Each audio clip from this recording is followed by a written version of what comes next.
Ya, entonces hoy día les voy a hablar sobre el metabolismo del calcio. Vamos a hablar también de las alteraciones que se pueden producir, tanto como de la hiper como de la hipocalcemia. Y de la misma manera que hicimos con las alteraciones, cuando hablamos del hipercortisolismo, vamos a partir haciendo también un repaso de la parte como de anatomía y fisiología, para lograr entender un poco cómo se producen las alteraciones patológicas que vamos a ver después, ¿ya?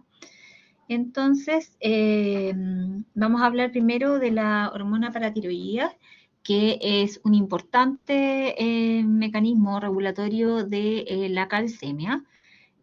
Acuérdense que las paratiroides son unas glándulas muy pequeñitas que se encuentran, son 4, ¿cierto? Que se encuentran como incluidas o metidas dentro de la glándula tiroides, ¿ya? La principal función de la PTH es regular la homeostasis del calcio y es muy sensible, ya ante cambios muy pequeñitos de la concentración plasmática de calcio, esta hormona va a aumentar su secreción o la va a disminuir. Y su efecto es inmediato a nivel de la calcemia, y este efecto está mediado principalmente por su acción a nivel del hueso, ¿ya? Después eso lo vamos a ir viendo con más detalle. Algo así como para recordar con el dibujo. Entonces uno ya puede ir imaginándose patología o cosas que podrían hacer cierto que se alterara la regulación del calcio. Por ejemplo, un paciente que tiene una cirugía de tiroides podría perder también sus paratiroides, ¿cierto? Así que eso es como para ir ya pensando en cómo se pueden producir las distintas alteraciones.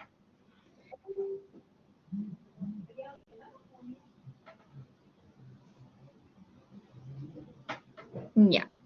Entonces, como les decía, el control y la regulación del calcio tiene distintos lugares donde se puede regular, que es a nivel intestinal, a nivel del hueso y a nivel renal.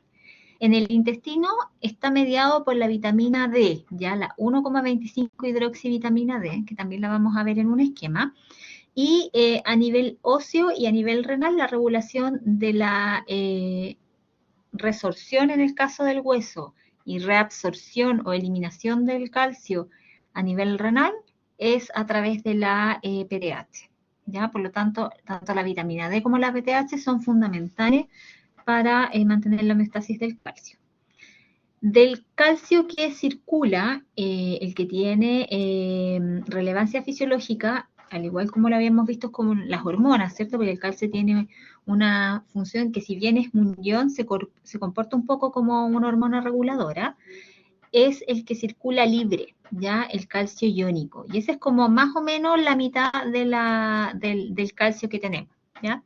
La otra mitad, más o menos, circula unido a albúmina, y vamos a ver que eso es importante porque el calcio que nosotros vemos, por ejemplo, en un perfil bioquímico, cuando controlamos los exámenes de los pacientes, ese calcio que nos miden es el calcio que está unido a albúmina.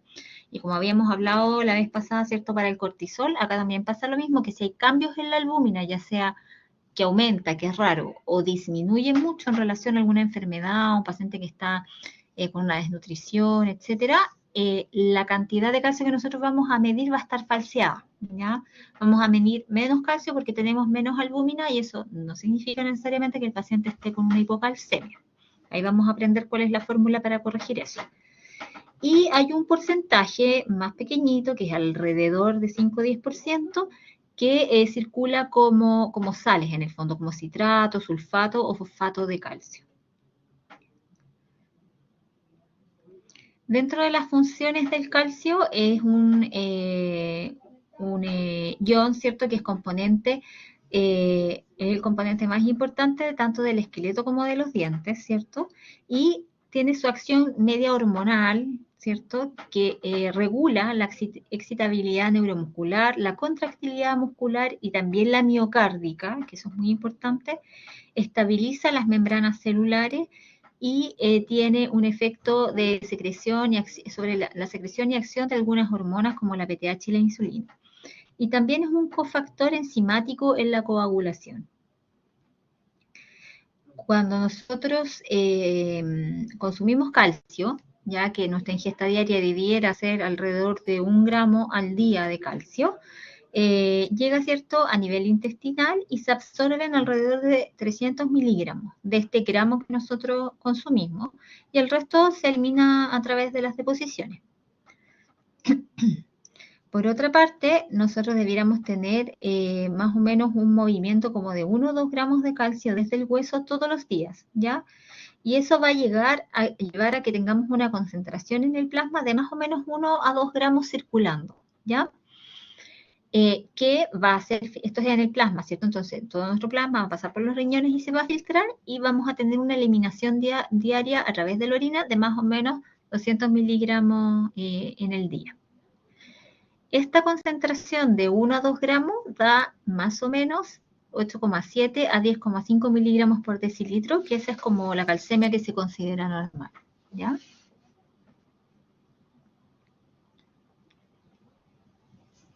Como les decía, el calcio plasmático está más o menos entre 40 y 50% como calcio iónico, que es el que tiene su función activa, unido a proteínas, principalmente albúmina, otro porcentaje alto y un porcentaje más chiquitito que forma estos complejos de sales, de citrato, fosfato de calcio, ¿ya?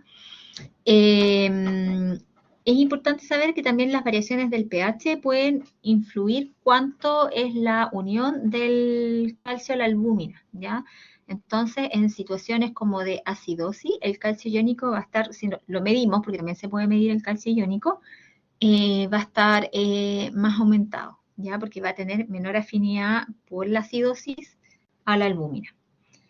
Para corregir la cantidad de calcio, cuando yo el que mido es el calcio total, que es este, o calcio plasmático, que es el que viene, por ejemplo, en el perfil bioquímico, ese calcio se corrige con esta fórmula.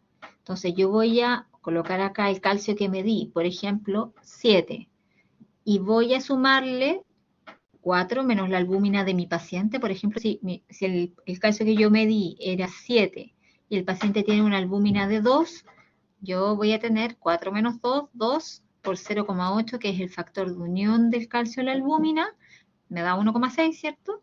Y ese 1,6 se lo voy a sumar a la calcemia del paciente. Entonces este paciente no va a tener 7 en realidad de calcio, sino que el calcio corregido va a ser 8,6, ¿ya? Entonces esta es la fórmula que se utiliza para corregir la calcemia según la albúmina. Y ese número es para corregir el calcio plasmático, no el calcio iónico, que el calcio iónico no lo corrijo por la albúmina porque es el calcio que está libre, ¿cierto? ¿Se entiende? Hay que aprenderse la fórmula, pero esa es la fórmula que hay que utilizar. ¿Fernando? Doctora, en casos de hipoalbuminemia, ¿el calcio viene corregido ya en el reporte del examen? No. En el caso de hipoalbuminemia, el calcio viene medido nomás. Tú tienes que corregirlo por la albúmina. Para eso es importante saber la fórmula. Hay algunos laboratorios que ajustan como su valor, como el valor normal, pero lo correcto es que uno lo corrija, que uno lo meta aquí a la fórmula para ver cuál es el calcio corregido, ¿ya? Ya. ¿Yubitsa? Hola doctora, disculpe, es que me quedó una duda en el número como que da en el calcio corregido, es como, o sea, al final es como la diferencia, o sea, hay que darle la diferencia entre el calcio corregido y el calcio medido, o se da todo. No te entendí la pregunta. Acá el que tú vas a buscar es el calcio corregido. Ese es el valor que tú vas a calcular. Tú me preguntas, ¿por este el calcio medido? Es que, no, o sea, es que no entiendo qué se hace como con el valor del calcio corregido. O sea, ya lo te explico. tengo. Por ejemplo, supongamos que tú tienes un paciente con un daño hepático crónico y que está con algunas fasciculaciones, qué sé yo, y que está con una encefalopatía hepática. Tú le tomas exámenes generales y tú crees que es solo encefalopatía hepática. Le tomas exámenes y te aparece un calcio de 7 y tiene una hipoalbuminemia por su daño hepático, ¿ya? Entonces la pregunta va a ser, ¿este paciente, estas fasciculaciones y temblores que tienen, están de alguna manera influenciadas por esta hipocalcemia que me da el examen? Y para poder responder esa pregunta, tú tienes que corregir el calcio por la albúmina del paciente. Y ahí tú aplicas la fórmula. Entonces, ya. al corregir ese paciente te va a dar 8,6, que está dentro del rango normal, medio justito, pero dentro del rango normal, por lo tanto no le puedes echar la culpa de las fasciculaciones a la hipocalcemia. ¿Se entiende? Esa última parte no te... Porque tu calcio corregido es el calcio real que tiene el paciente. ¿Ya? Ya ¿De entendí, acuerdo? súper. Sí, Ya. gracias. Ok, de nada. Ya, entonces, como les decía, el metabolismo del calcio va a estar con un control estricto entre el calcio y el fósforo, siempre están medio relacionados y van a estar regulados principalmente por la PTH y la vitamina D y también por la calcitonina, ¿ya? Hay un concepto que es el del fosfato cálcico, que es importante, por ejemplo, en pacientes que tienen enfermedad renal, que tiene que ver con que cuando hay una gran concentración, aumenta la concentración de fósforo porque no se elimina a través de la orina, porque hay una falla renal, por ejemplo, puede aumentar algo que se llama producto calcio-fósforo, ¿ya? O sea, el calcio va a tener más fósforo para unirse, va a producir más sales, y estas sales pueden precipitar a nivel periférico, produciendo estas calcificaciones metastásicas, que se dan principalmente como en la piel, ¿ya? Va a depositarse con mayor facilidad en las arterias, así que va a producir una aterosclerosis acelerada, y también se puede depositar en músculos y tendones, ¿ya?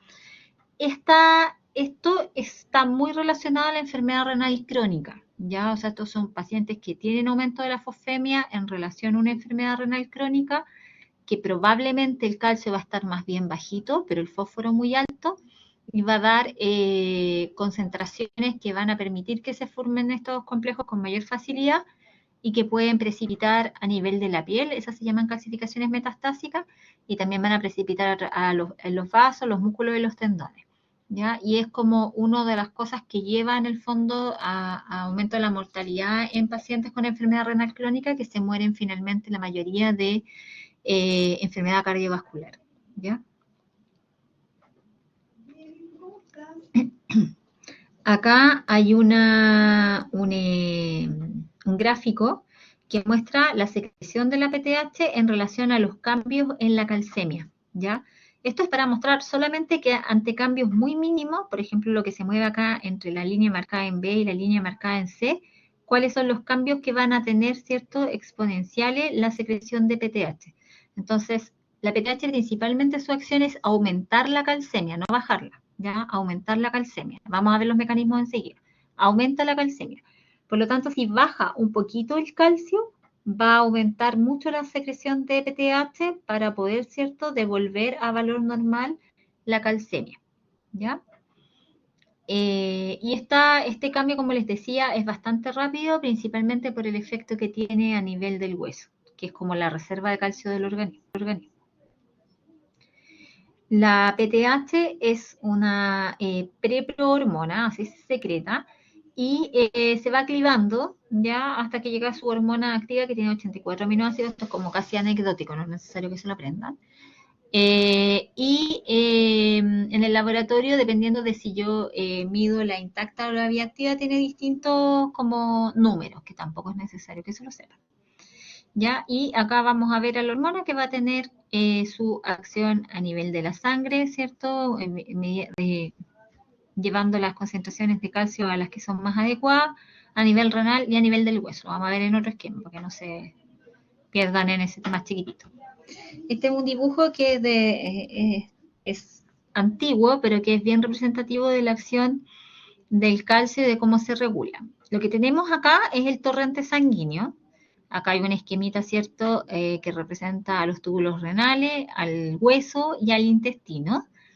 Acá tenemos una célula, o está marcado acá lo que quiere representar las células de la paratiroide, ¿ya? Y esto es como que yo le extrajera a la célula su membrana para mostrar que ahí están sus receptores sensibles a calcio, ¿ya? Entonces, cuando cambian los niveles plasmáticos del calcio, principalmente a la baja, esto va a ser sensado por las células de la paratiroide y van a secretar PTH, que va a actuar a nivel de los receptores de PTH que están presentes tanto en los túbulos renales como en el hueso, y va a ayudar a que se hidroxile la vitamina D, y eso es lo que va a tener su acción a nivel intestinal, para aumentar la absorción de calcio a nivel intestinal, la liberación de calcio desde el hueso y la reabsorción de calcio a nivel renal. ¿Ya? Esa va a ser la pega que va a hacer la PTH. Y también es importante saber que existen mecanismos paracrinos, como por ejemplo en lo que sucede en algunos tumores, donde se producen estas células, estas hormonas relacionadas a la PTH, que tienen la misma forma de la PTH, que eso es lo que quiero representar acá, este triangulito verde, y que también van a actuar en los receptores de PTH y que van a producir alteraciones de la calcemia que pueden llevar a algo que se llama hipercalcemia tumoral. ¿Ya? Lo vamos a ver cuando hablemos de hipercalcemia. Entonces acá están los 3 puntos donde actúa la PTH marcados. Y acá hay una esquemita de lo que hace. A nivel del hueso, entonces, como les decía, aumenta la resorción ósea. A nivel del riñón, aumenta la reabsorción en los túbulos distales. Y también aumenta la alfa-hidroxilación de la vitamina D, que va a ayudar a que a nivel del intestino se produzca más, que en el fondo se produzca más vitamina D y que a nivel intestinal se pueda aumentar la reabsorción intestinal. Y todos estos mecanismos finalmente van a llevar al aumento del calcio plasmático. La vitamina D, como ustedes saben, ¿cierto? Se produce, uno la adquiere a través de distintos mecanismos. Se produce en el organismo, ¿cierto? Por este efecto de la radiación UV, que hace que cambie esta molécula a colecalciferol, ¿ya? Y después tiene algunos pasos de hidroxilación, uno que es a nivel hepático, que es la 25 hidroxilación, y otro que es a nivel renal, que es la 1 hidroxilación, ¿ya? Entonces, la hormona activa va a ser la que está hidroxilada 2 veces, tanto a nivel hepático como a nivel renal. Entonces, para que nosotros tengamos vitamina D, necesitamos varios pasos. Primero, ¿cierto?, que se produzca este cambio a nivel de la piel. Segundo, que a nivel del hepático, ¿cierto?, tengamos la capacidad de hidroxilar esta molécula de colecalciferol y que también se puede hidroxilar a nivel renal. Por lo tanto, acá ustedes ya se pueden imaginar varios procesos que podrían impedir que tengamos vitamina D, como por ejemplo el uso de bloqueadores solares y la pobre exposición al sol, la enfermedad hepática crónica o la enfermedad renal crónica, ¿ya?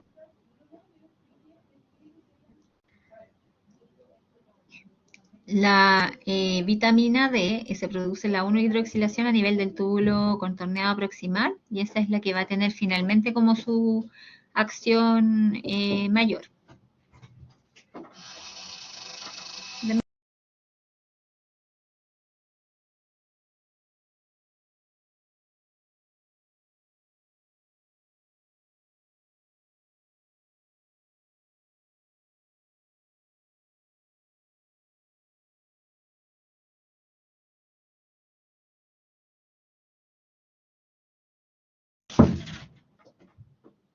Ya. Cuando medimos la vitamina D en el laboratorio, la que medimos es la 25-hidroxivitamina D. Ya, por lo tanto, si hay una enfermedad renal crónica, no necesariamente vamos a detectar su déficit. Acuérdense que la hidroxilación renal es la 1. Y la 1,25, o sea, con ambas hidroxilaciones, es la hormona activa. Eso es importante considerarlo porque si uno tiene un paciente con enfermedad renal crónica, uno debiera suplementarlo independiente del valor que tenga la medición de la vitamina D, ¿ya? Entonces, estas distintas hormonas tienen distintos efectos. La PTH va a tener una regulación en aumentar la calcemia, ya dijimos cuáles eran los mecanismos, y también va a tener una regulación a nivel de la fosfemia en aumentar su excreción renal. Y su feedback, ¿cómo se va a regular? Va a ser a través del calcio plasmático o calcio iónico. La vitamina D, por su parte, va a aumentar la absorción intestinal tanto de calcio como de fósforo, ambas dos. Y su regulación va a ser a través de la PTH, que acuérdense que era la que aumentaba la hidroxilación renal, y también la concentración de calcio iónico. Y la calcitonina, que se produce en las células C de la tiroides, Su pega es bajar la calcemia y bajar la fosfemia, ¿ya? Esa tablita se la tienen que saber y aprender bien. Entonces, ahora vamos a hablar de la primera alteración, que es la hipercalcemia. ¿Tienen alguna duda con respecto como a los mecanismos, las hormonas involucradas? ¿Vamos bien? ¿Sí? Ya. Entonces, vamos ahora por la hipercalcemia. La hipercalcemia se define como un calcio plasmático que está por sobre el valor normal, entonces que sea mayor a 10,5. No entendí la pregunta. ¿Cómo era? ¿Cuál es la que se mide en el laboratorio? La 25-hidroxivitamina D. Y la que es activa es la 1,25. Entonces, si el paciente tiene una falla renal, que el último paso es esa hidroxilación 1 que se produce a nivel renal, y el paciente tiene perdido su parénquima renal, entonces no tiene cómo hidroxilarla, si tú mides en el laboratorio, puede ser que tenga niveles de vitamina D normal, lo que no significa que esa vitamina D sea activa. ¿Se entiende mejor ahí? Porque tú estás midiendo la 25 y la 1,25. Ya, súper. Ya, entonces, para hablar de hipercalcemia, el calcio corregido, ¿cierto? Tiene que ser mayor a 10,5. Y acá al revés, también es súper importante siempre corregirlo, porque también podría pasar, este mismo paciente que estábamos hablando, por ejemplo, que tiene una hipoalbuminemia, que tenga algún grado de compromiso de conciencia y que tenga una calcemia media de justo 10,5 o que tenga 10,4, ¿ya? Pero resulta que tiene una albúmina, no sé, de 1,5. Entonces, sí podría haber una hipercalcemia asociada a ese compromiso de conciencia que no lo veamos de buenas a primeras si no corregimos el calcio, ¿ya? Y que no manejemos, que es más grave todavía. Entonces, siempre hay que corregir la calcemia. Ya, la hipercalcemia es más rara de ver en la gente, ¿cierto? En la población general que en pacientes hospitalizados. Esto porque cuando se producen hipercalcemia habitualmente vamos a ver que van a estar asociadas a patologías graves y por eso en el fondo es más frecuente de ver en pacientes hospitalizados. La sintomatología que produzca va a tener que ver con varias cosas, con la velocidad de instalación de esta hipercalcemia, si hay o no una enfermedad subyacente, por ejemplo, los pacientes que tienen hipercalcemia tumoral, ¿cierto? Probablemente van a estar mucho más sintomáticos de su tumor que de la hipercalcemia, y del nivel de hipercalcemia que tengan. Entonces acá hay una tablita para clasificarlo. Las hipercalcemias severas son las que son mayores a 14, las leves entre 10,5 y 12 y las moderadas entre 12 y 14, ¿ya?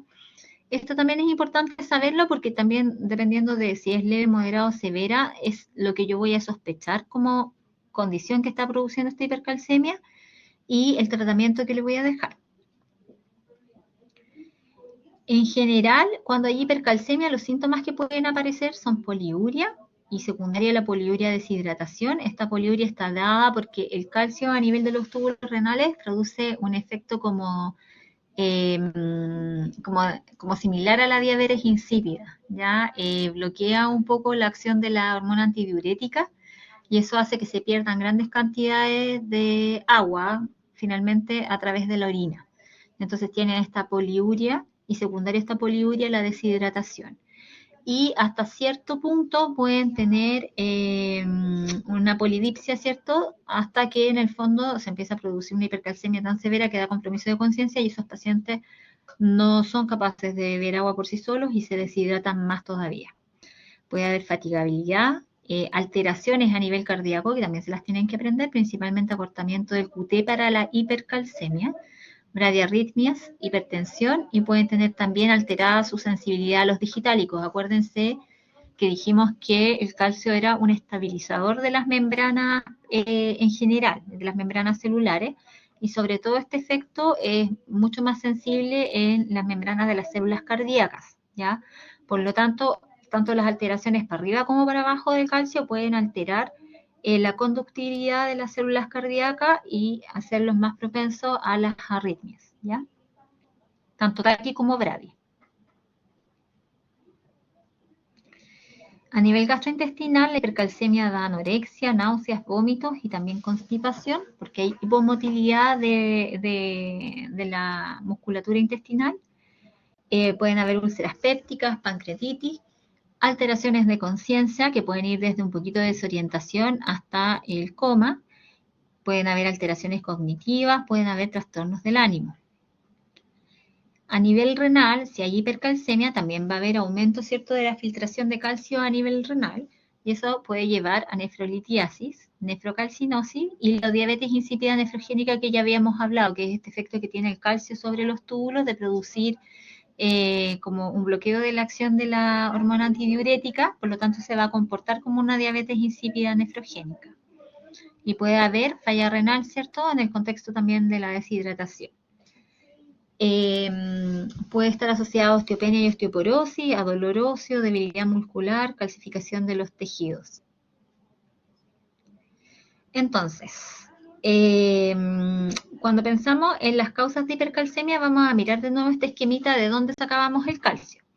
Entonces, si tenemos que hay una parte que viene de absorción intestinal, otra que viene de reabsorción ósea y otra que viene de reabsorción renal, nuestras alternativas son que tengamos, ¿cierto?, mayor absorción intestinal y que por eso aumenta el calcio, que tengamos mayor resorción ósea y que por eso aumenta el calcio, y que perdamos la eliminación renal y que por eso aumenta el calcio. ¿De acuerdo? Esas serían como nuestras alternativas, mirando el esquema. Entonces, ¿qué cosas podrían hacer que aumentaran la absorción intestinal? Por ejemplo, que tuviéramos una intoxicación por vitamina D, porque dijimos que la vitamina D era la que regulaba la absorción intestinal de calcio y de fósforo. Igual es súper raro, ¿ya? Es muy raro que haya una intoxicación por vitamina D, pero podría pasar, ¿ya? Y esto también puede estar asociado a algunas enfermedades donde se produce 1-alfa hidroxivitamina D, que tiene una acción como media símil a la vitamina D, a la 1,25, y que puede aumentar también la absorción de calcio a nivel intestinal, como enfermedades granulomatosas, como la tuberculosis y la sarcoidosis, y algunos linfomas, ¿ya? Pero esto es por producción como de una vitamina D símil. O que tengamos una alta ingesta de calcio y que además tengamos algún grado de deterioro de la función renal que haga más difícil deshacernos del exceso de calcio. Y hay también un síndrome que se llama de la leche alcalina, que también es por aumento del consumo de carbonato de calcio, ¿ya? Entonces, para que aumente la absorción intestinal, nuestras alternativas serían que aumentara la vitamina D, que puede ser porque consumí mucha vitamina D o porque hay una producción exógena o no regulada, ¿cierto? Por ejemplo, alguna enfermedad granulomatosa o linfoma de vitamina D, o que yo haya comido o ingerido en forma excesiva calcio y que no sea capaz de eliminarlo en forma adecuada. Ambas son bien raras. Mi otra alternativa es que yo tenga aumento del calcio que retiro de los huesos, ¿ya? En este contexto está el hiperparatiroidismo primario, que vamos a ver de qué se trata, el hiperparatiroidismo terciario, que es una producción autónoma de LTH, después de que ha habido hipocalcemia por mucho tiempo, que se ve principalmente en los pacientes con enfermedad renal crónica. Los enfermos renales crónicos dijimos que perdían la hidroxilación, la 1-alfa hidroxilación de la vitamina D, y por lo tanto tienden a tener hipocalcemia e hiperfosfemia. Como hay una hipocalcemia que se hace media crónica, que se va parte del manejo de la enfermedad renal crónica es aportar calcio, la PTH, que es muy sensible, se mantiene aumentada y eso hace que las glándulas paratiroideas empiecen a aumentar su tamaño y a tener como una hiperfuncionalidad. Y llega un momento que esa hiperfuncionalidad se hace autónoma y no depende de la concentración de calcio plasmático, ¿ya? Entonces, podría en el fondo, si se corrigen los factores que están produciendo hipocalcemia, para hipercalcemia también. Y neoplasias, que también pueden producir a través de las metástasis óseas o a través de este péptido relacionado a la PTH, pueden aumentar la resorción del calcio desde los huesos, ¿ya? Puede ser por destrucción o puede ser por aumento de la resorción. Las neoplasias, esto se llama hipercalcemia maligna, son las que dan las calcemias más altas, ¿ya? De calcemias graves, mayores a 13. Ya es poco probable echarle la culpa a un tumor si la hipercalcemia se hace sostenida en el tiempo y es más leve, ¿ya? El hipertiroidismo, como aumenta el metabolismo en general, también podría dar una hipercalcemia leve por aumento del recambio óseo, y también la inmovilización prolongada también puede hacer que se libere calcio de los huesos y también puede dar hipercalcemia. Ambas habitualmente son hipercalcemias leves. Lo mismo que en el hiperparatiroidismo, que lo vamos a ver enseguida. Existen otras causas también, como algunos medicamentos, como las tiazidas, por ejemplo, que estimulan la reabsorción de calcio en el túbulo distal y que producen un poquito de deshidratación también. El uso del litio, que también altera el umbral para la secreción de PTH en relación a las concentraciones de calcio. Y existe una condición genética, que es la hipercalcemia hipocalciúrica familiar, en donde el gen receptor es sensible a calcio está alterado y eso hace que se elimine menos calcio a través de la orina, que también da hipercalcemia y que también son leves, no las severas. ¿Cómo podemos utilizar la PTH en el diagnóstico diferencial? Pensemos un poco. Acuérdense que dijimos que la PTH era muy sensible a los cambios del calcio, por lo tanto, lo que yo esperaría si tengo un paciente con hipercalcemia, ¿qué debería pasar con la PTH? ¿Cómo debería estar la PTH si yo tengo hipercalcemia? ¿Cuál sería la respuesta normal? Que estuviera baja, ¿cierto? Baja o bloqueada, ¿ya? Si la PTH está baja y bloqueada y tengo hipercalcemia, probablemente va a estar asociada a la hipercalcemia tumoral, ¿ya? Porque lo que voy a tener aumentada es una PTH símil, que yo no la puedo medir cuando mido la PTH. Cuando se mide la PTH que uno produce, no la PTH de esta PTH símil, ¿ya? Por lo tanto, si yo tengo una PTH disminuida y una hipercalcemia, lo más probable es que ese paciente tenga una hipercalcemia tumoral. Si la PTH no responde como yo esperaría y está alta, eso la gran mayoría de las veces va a estar asociado a un hiperparatiroidismo primario, ¿ya? O sea, hay una producción de hormona paratiroidea que está desregulada en relación a las concentraciones de calcio. Entonces vamos a tener estos dos grupos, el grupo de los pacientes que tienen suprimida la PTH y los que tienen alta la PTH. Los que tienen alta la PTH con mayor probabilidad corresponden a un hiperparatiroidismo primario, y los que la tienen suprimida con mayor probabilidad corresponden a una hipercalcemia maligna. Entonces, yo tengo a mi paciente con hipercalcemia, les voy a controlar, voy a medir la PTH. Si la PTH está baja, tengo que pensar en que puede haber una neoplasia, ¿cierto? Con un péptido relacionado a la PTH presente, o con destrucción ósea, ¿cierto? Por metástasis, por ejemplo, que hagan que se libere calcio desde el hueso, que haya alteraciones de la vitamina D, que yo debería ir a medirla, que hayan granulomas que aumenten la producción de vitamina D, o algún fármaco. Si la PTH está alta, nuestras alternativas son que sea un hiperparatiroidismo primario como primera posibilidad. Si el paciente tenía esta condición de enfermedad renal crónica previa, ¿cierto? Podría ser un hiperparatiroidismo terciario. O esta condición genética de la que les hablé, que es la hipercalcemia hipocalciúrica familiar. Yo sé que es medio enredado, pero acá se lo voy a repetir como varias veces para que lo vayan integrando. ¿Ya? ¿Cuáles son las causas más frecuentes? Va a depender del contexto clínico. Entonces, si yo veo un paciente en forma ambulatoria que se hace exámenes de control porque, no sé, por ejemplo, va a tener una cirugía y le pidieron una cirugía electiva y le pidieron exámenes, o se hace sus exámenes anuales de control y no tiene ningún síntoma, sino que es como un hallazgo, lo más probable es que ese paciente tenga un hiperparatiroidismo primario, ¿ya? Sobre todo si está entre la quinta y la sexta década de la vida, ¿ya? Esas hipercalcemias, la mayoría de las veces son hipercalcemias leves. En muy extrañas ocasiones yo le puedo echar la culpa de una hipercalcemia severa, o sea, estamos hablando de un calcio sobre 12, a un hiperparatiroidismo primario, ¿ya? Y la hipercalcemia tumoral se va a ver más en pacientes hospitalizados, probablemente hospitalizados por otra causa, porque tuvieron una fractura en un hueso patológico, porque están con dolor, porque tienen un cuadro de baja de peso, porque hicieron algún otro cuadro y se les controla el calcio en el contexto de otros exámenes y vamos a encontrar que tienen esta hipercalcemia. Y la gran mayoría de las hipercalcemias tumorales van a estar relacionadas a metástasis osteolíticas, o sea, donde hay destrucción del hueso, eso se refiere osteolítico, y hay un porcentaje de un tercio más o menos que son estas hipercalcemias humorales, que son las que están asociadas a que el tumor produzca este péptido relacionado a la PTH o PTH símil, ¿cierto?, que hace que aumente la resorción ósea finalmente igual, sin que necesariamente haya lesiones óseas, ya que yo no veo una metástasis si le hago una radiografía a los huesos, ¿ya?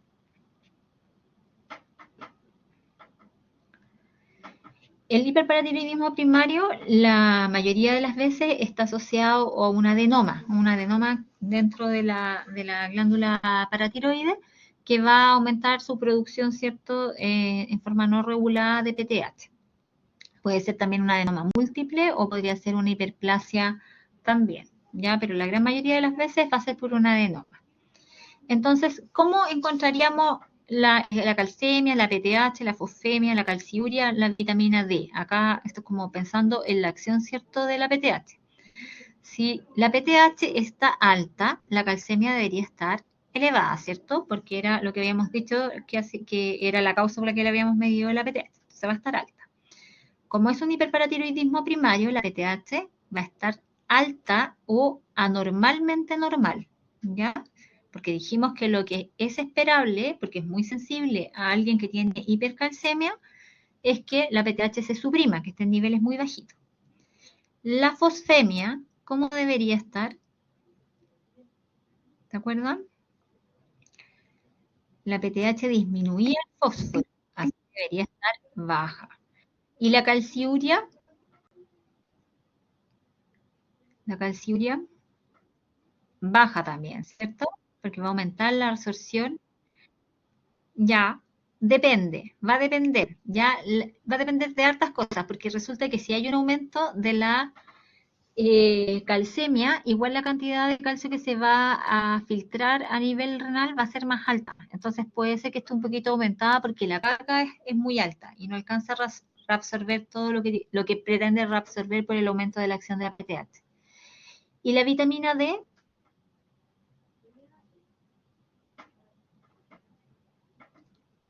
La vitamina D podría estar normal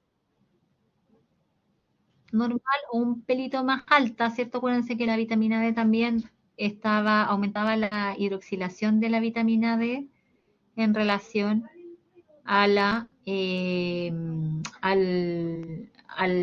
PTH, ¿ya? Pero esa hidroxilación es la 1-alfa hidroxilación, así que si medimos la 25, no debería cambiar. Ya. Entonces, no sé por qué acá se corrieron, pero bueno. Ya, entonces la fosfemia va a estar baja y la calciuria podría estar elevada solo porque no se alcanza a reabsorber y la vitamina D podría estar la mayor parte de las veces normal, pero recordar que la 1,25 podría estar aumentada por el efecto que tiene la PTH de aumentar la 1-alfa hidroxilación. Ya. En el hiperparatiroidismo primario, el tratamiento es la paratiroidectomía quirúrgica, que está indicada en pacientes que son jóvenes y que tienen un aumento de la calcemia que sea significativo, como un miligramo por sobre el límite superior de referencia, o que tengan alguna complicación como nefrolitiasis, osteoporosis, ¿cierto? Acuérdense que aumenta la resorción ósea, entonces puede producir osteoporosis, o que tenga algún impacto sobre la función renal. En los pacientes que están asintomáticos, que la hipercalcemia es leve y que el paciente es añoso, se hace seguimiento solamente con control con exámenes hasta que se produzca alguna de las otras condiciones que podrían en el fondo sugerir que requiera tratamiento quirúrgico. En el caso de la hipercalcemia tumoral, como les dije, había un porcentaje bien alto que se produce por metástasis que son osteolísticas, que en el fondo lo que tienen es un compromiso directo del hueso con destrucción. Habitualmente cuando ocurre la hipercalcemia en un paciente que tiene un cáncer, el tumor es evidente, ya hay una historia sugerente de cáncer con baja de peso, etcétera, puede haber una masa palpable, una imagen sospechosa o un dolor en el fondo que haga pensar que el paciente puede tener un cáncer. Es raro que la hipercalcemia vaya a ser la primera manifestación, ya en el fondo se va a dar en el contexto de un paciente que ya tiene otras alteraciones. Dentro de los cánceres que pueden dar osteolisis está el mieloma múltiple, el cáncer de mama y el linfoma, pero la verdad es que casi todos los tumores sólidos podrían producir compromiso óseo. Y en el caso de la hipercalcemia humoral, como les decía, la que está relacionada a la producción de este péptido relacionado a la PTH, en estos casos no siempre es evidente el cáncer, pero sí tiene ya una gran masa tumoral. Y dentro de los que pueden producir este péptido relacionado está el cáncer renal, el cáncer pulmonar, también el cáncer de mama y también algunos linfomas. Y de las infrecuentes están los medicamentos, habíamos mencionado ya las tiazidas y la intoxicación por vitamina D, también el uso crónico del litio. Las relacionadas a la insuficiencia suprarrenal, la insuficiencia renal, habíamos dicho que el hiperparatiroidismo terciario era una de esas. Las granulomatosas, que son estas sarcoidosis, la tuberculosis, la enfermedad de Jenner eventualmente, que pueden aumentar la producción de esta como símil de la vitamina D. Hay algunas causas endocrinas, como el hipertiroidismo, por ejemplo, que aumenta el recambio óseo, y algunas otras, y las alteraciones genéticas. Entonces, para diagnosticar la gran mayoría de las causas, el primer paso va a ser medir la PTH. Si la PTH está baja, tenemos que pensar que puede haber una neoplasia que esté produciendo ya sea por metástasis ósea o por péptido relacionado a la PTH, la hipercalcemia. Y si está alta o anormalmente normal, podríamos medir, por ejemplo, una calciuria de 24 horas, y si está alta vamos a pensar en un hiperparatiroidismo primario, y si está baja, en esta hipercalcemia hipocalciúrica familiar. En el tratamiento de la hipercalcemia, lo más importante es clasificarla, ¿cierto? Habíamos dicho que sobre 12 es ya moderada a severa, ¿ya? Y grave es de 14 a 16. En las hipercalcemias leves, como dijimos, la mayoría de ellas van a ser por hiperparatiroidismo primario, que la mayoría son asintomáticos, y acá en general se les dejan solo medidas generales: evitar el reposo, que se hidraten bien, que no tengan un aumento de consumo de calcio en la dieta, tratar de evitar los diuréticos, sobre todo los tiacídicos y otros fármacos que puedan producir hipercalcemia.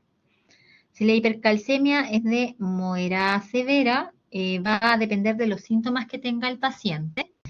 Si está sintomático, hay alteraciones de electrocardiograma, tiene compromiso de conciencia o tiene compromiso renal, le vamos a dejar una terapia específica que la vamos a ver enseguida.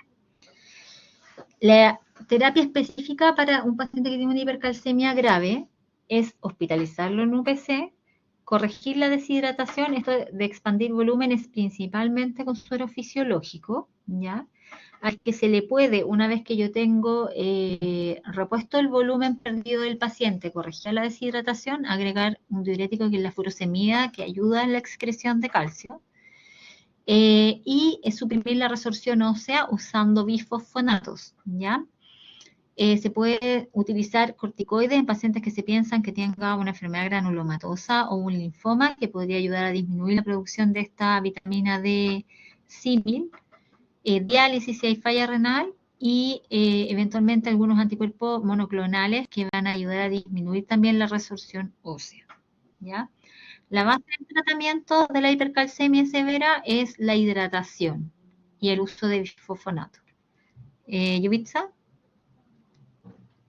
Doctora, es que no entendí por qué uno ya le da el suero y después por qué uno le da furosemida. Eso como que no me quedó claro. Lo que pasa es que tú primero, la furosemida como diurético, así como las tiazidas aumentaba la reabsorción de calcio, la furosemida aumenta la excreción de calcio, ¿ya?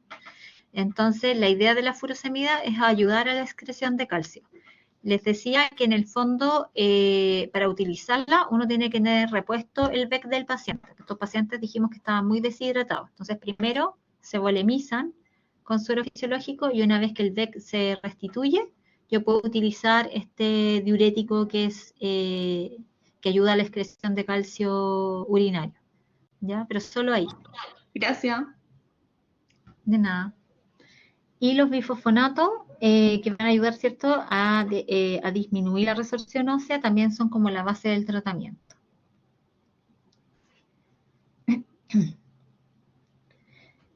Esto es como para que lo recuerden, estos son los bifosfonatos que se utilizan más, el solendronato, ahí está la dosis, que no es necesario que se lo sepan, pero está el solendronato, el ivandronato, pamidronato, estas son las alternativas que tenemos.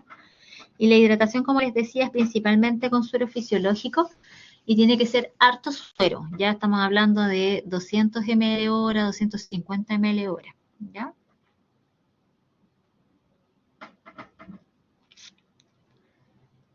Eso con hipercalcemia. Vamos a hablar ahora de hipocalcemia.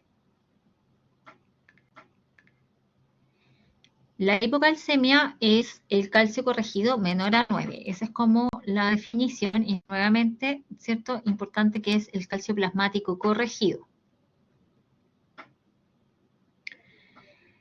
La clínica de la hipocalcemia es un poquito opuesta a la de la hipercalcemia. Acá predominan los síntomas neuromusculares porque hay hiperexcitabilidad de las neuronas periféricas. Y los pacientes pueden sentir parestesias, pueden tener clonus o fasciculaciones, calambre, puede haber en casos severos broncoespasmo, laringoespasmo, incluso tetania, ¿ya? Y se van a producir estos signos que son característicos de Chvostek y Trousseau. ¿Se acuerdan de ellos? ¿Los vieron en semiología? ¿Se acuerdan de qué se trataban?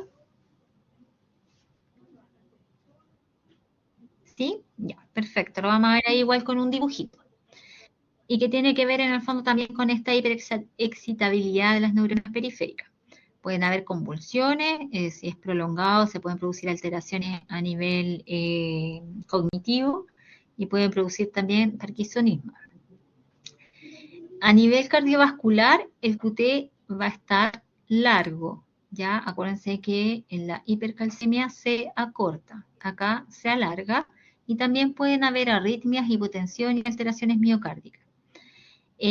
Podría haber sequedad, candidiasis, etcétera, como otras alteraciones y también alteraciones a nivel esquelético. Las que son más importantes que recuerden son las cardiovasculares. Entonces, acá hay un dibujito que trata de recordar, ¿cierto?, el signo de Chvostek, que es esta contracción, ¿cierto?, del macetero en relación al estímulo con un golpecito con el dedo. Ya uno le pega, como percute en el fondo el músculo macetero y se va a contraer. Y en el caso del signo de Trousseau, lo que se produce también es una contracción del antebrazo y de la mano en relación a la presión que uno hace con el manguito de presión. ¿Ya? Esos son los dos signos. Y lo que ustedes pueden ver acá en este dibujo, que es un D2, es solo el D2 de un electrocardiograma, es el aumento del intervalo QT. Ahí está la Q, ¿cierto? Acá está la T, y si la medimos, ¿cierto? Este QT va a estar prolongado.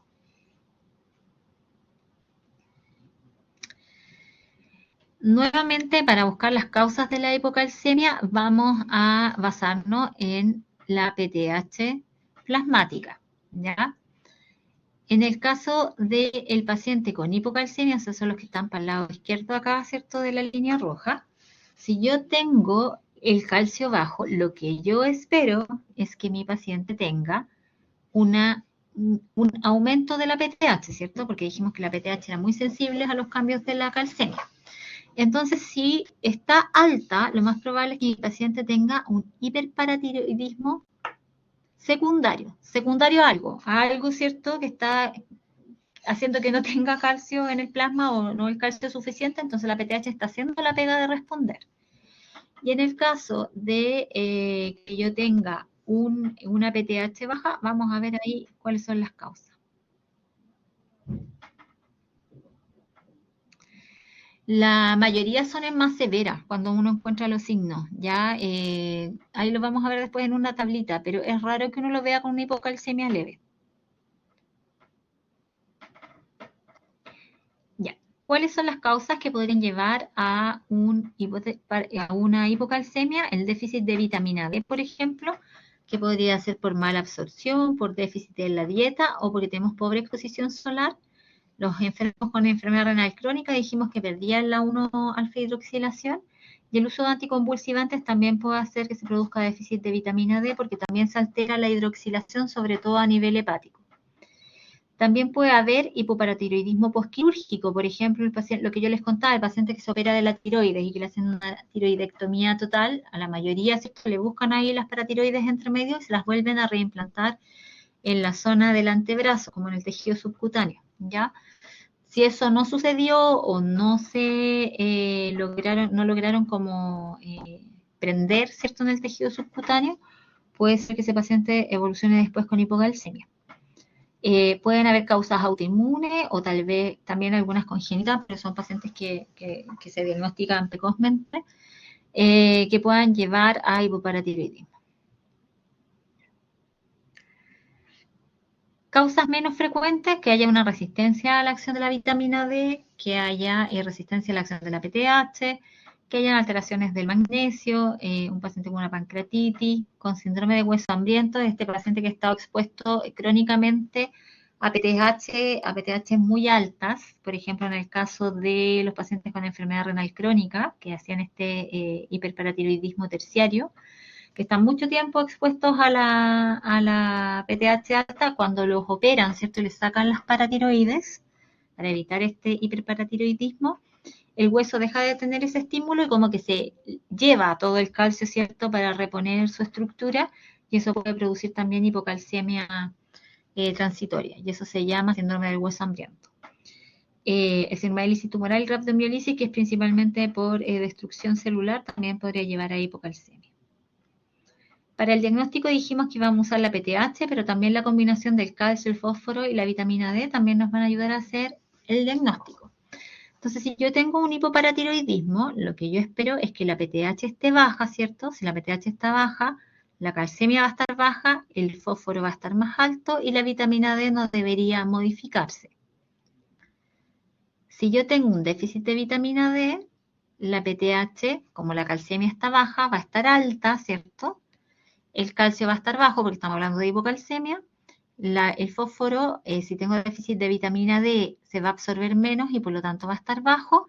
Y la vitamina D obviamente va a estar disminuida. En el caso de la enfermedad renal crónica, dijimos que la PTH podía aumentar secundariamente a la hipocalcemia, ¿cierto? El fósforo deja de filtrarse bien a nivel renal y eliminarse bien porque el riñón es el que está fallando. Y la vitamina D debería estar normal hasta cierto punto, porque en una etapa más avanzada la vitamina D podría empezar a disminuir también. Para enfrentar la hipocalcemia, entonces, ¿cierto? Vamos a medir la PTH, viendo de cómo esté, vamos a mirar, por ejemplo, en el caso de que esté alta la función renal, si hay una enfermedad renal crónica, probablemente la causa sea insuficiencia renal. Si está normal la función renal, deberíamos medir la vitamina D, ¿cierto? Que si está deficiente deberíamos corregirla. Y si la PTH está normal o baja, podemos pensar en un hipoparatiroidismo o que haya una alteración del magnesio. En los casos de hipocalcemia aguda, si el paciente está sintomático, ese paciente hay que aportarle calcio D, que yo les voy a dar la receta de cocina en un par de diapositivas más. Si el paciente está asintomático, la calcemia está entre 7,5 y 8,5, yo podría darle tratamiento con calcio oral. Si el paciente está asintomático y tiene calcemias más bajas o tiene alteraciones en el electrocardiograma, yo debiera tratarlo con aporte de calcio endovenoso, ¿ya?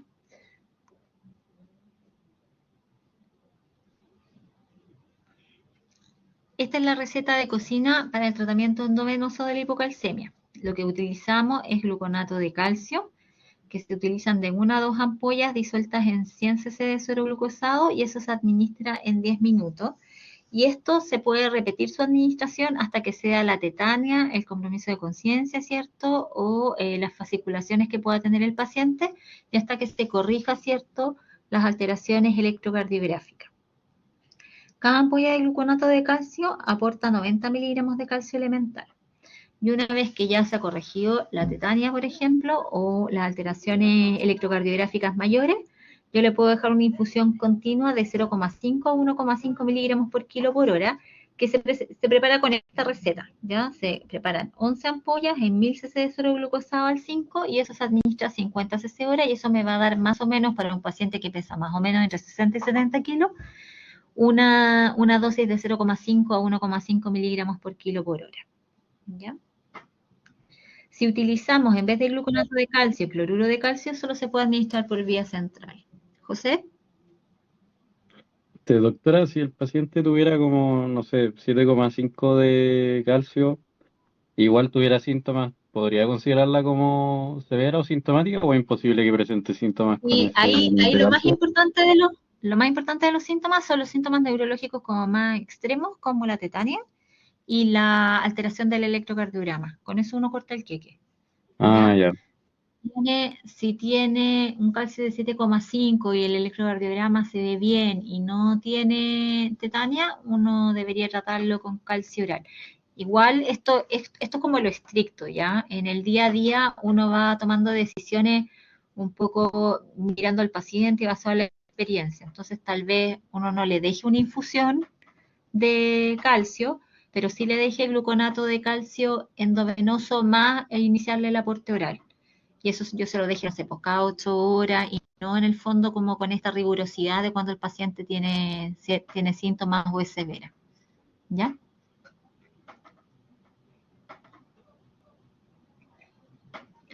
Ya, y en el caso de las hipocalcemias leves se usa calcio elemental de 500 a 1000 miligramos para cada 4 a 6 horas, eso va a depender, ¿cierto?, de la severidad de la hipocalcemia del paciente y siempre igual les dejamos vitamina D.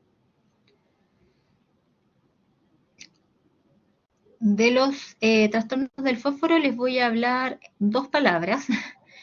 Saber que la mayor cantidad del fósforo está depositado en el hueso. Hay un porcentaje que es intracelular y el que es circulante, que es el que en el fondo tiene una acción sobre las células y etcétera, es menos de un 1% y de ese la mitad está unido como sales al calcio y al magnesio y hay un 50% que circula libre. ¿Ya? Los valores de laboratorio normal para el fósforo son de 2,6 a 4,5 miligramos por decilitro.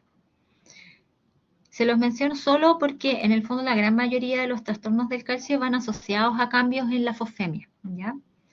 De los trastornos, como el más importante de conocer es la hipofosfemia, que se define como un fósforo menor a 2,6, que puede producirse por distintos mecanismos, ya sea por redistribución del fósforo en relación, por ejemplo, al aporte de insulina, de glucosa, un paciente que está con una alcalosis ventilatoria o que tiene este síndrome de hueso hambriento que yo les comentaba previamente, o porque tiene una alteración de la absorción intestinal, por ejemplo, por alteraciones en la ingesta propiamente tal, porque hay algún quelante que se esté usando o porque tiene déficit de vitamina D, o porque hayan pérdidas renales aumentadas, por ejemplo, en un hiperparatiroidismo primario secundario o en déficit de vitamina D, ¿ya? Se ve con más frecuencia en pacientes que están hospitalizados o en pacientes críticos o que tienen alcoholismo. Las causas son las que están acá en la tableta que ya habíamos visto. Y del punto de vista de la clínica, los síntomas son severos con fósforos menores a 1 y ahí es donde se producen alteraciones a nivel del sistema nervioso central que pueden llevar a las convulsiones y a nivel cardíaco, donde hay alteraciones de la contractilidad cardíaca con riesgo de arritmia y también con alteraciones respiratorias porque se altera la fuerza a nivel del diafragma, ¿ya? Tienen riesgo de radiomiolisis y se altera como la vida media de las células, ¿ya? Esas son como las alteraciones más importantes.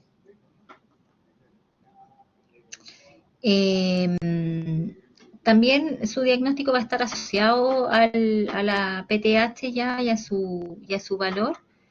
Si está normal, lo más probable es que sean pérdidas renales de fósforo y si está elevada puede estar en el contexto de un hiperparatiroidismo. Eso lo pueden mirar después con calma. Y en el tratamiento, lo ideal es favorecer la ingesta oral de fósforo, no aportar el fósforo por la misma vía que el calcio. Acuérdense que los dos precipitan y forman sales, así que si yo ocupo una vía que tiene el brazo derecho para pasarle calcio, no debería ocupar la misma vía para pasarle el fósforo. En general la dosis que se va a aportar es esta que está acá, de 2,25 a 0,5 milimoles por kilo. Es poco, no tenemos fósforo que venga solo, ya el fósforo siempre viene, tenemos monofosfato y bifosfato de fósforo, ya,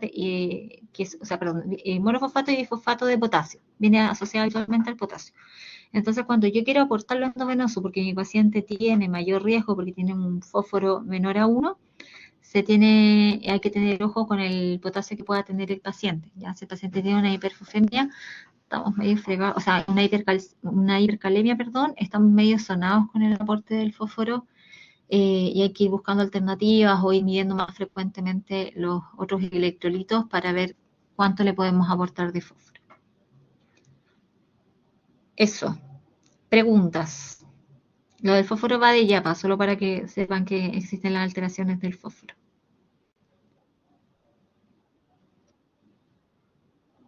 ¿Yovitsa?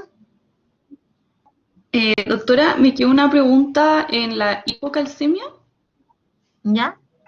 que como por ejemplo en un paciente que va a la urgencia, ¿los signos de Chostek y Trousseau son como comunes de ver o es como que uno lo encuentra Lo, nomás? la frecuencia con la que uno ve hipocalcemia más importante es que te den síntomas de Chostek y signos de Chostek y de Trousseau es baja. Es raro que uno vea pacientes con esas hipocalcemias así importantes. Lo que uno ve más frecuentemente es que los pacientes sienten como letargia, debilidad muscular, que pueden tener fasciculaciones, que son como estas contracciones como de músculos chiquititos que uno puede ver en las manos, en los brazos o en las piernas. Eso es mucho más frecuente de ver, pero es más frecuente de ver porque ver una hipocalcemia severa es raro, no es tan habitual. ¿Ya? Ya, súper, gracias. De nada.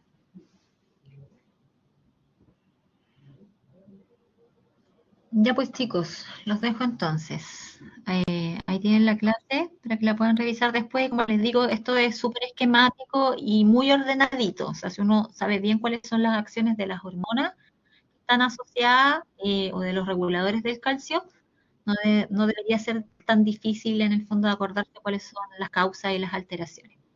¿Ya? Que tengan buena tarde. Chao.